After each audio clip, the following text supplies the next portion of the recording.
Two Brooklynites are on a journey to celebrate the beauty of the borough while showcasing its history with a documentary project that tells the story of Brooklyn from the eyes of its longtime residents. News 12's Jeanne Caldwell has more on this story and what the two are hoping people can take away.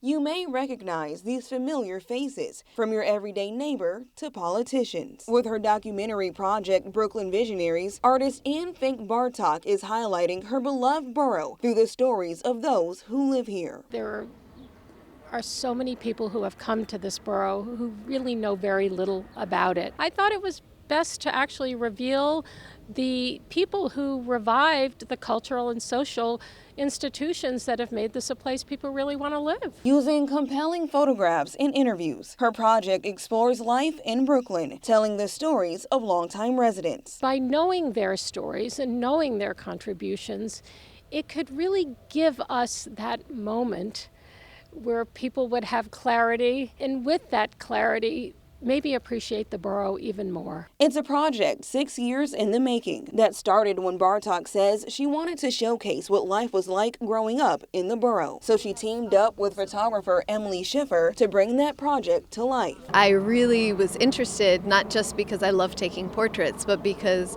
I wanted to understand the history of this place that I love so much. The project showcases everyday residents, uncovering the history of the borough through their eyes. Richard Green, he's the person who sat down with the leaders from the Hasidic community and the Black community after the Crown Heights riots and got them to talk to each other. It was both my favorite interview to listen to and my favorite experience photographing. The two launched their website just weeks ago and are working to turn the project into an exhibition and even a book. And by doing this work and telling these stories, they're hoping to bring people together. I think that more we understand one another, the healthier our communities will be. In Brooklyn, Jeanne Caldwell, News 12.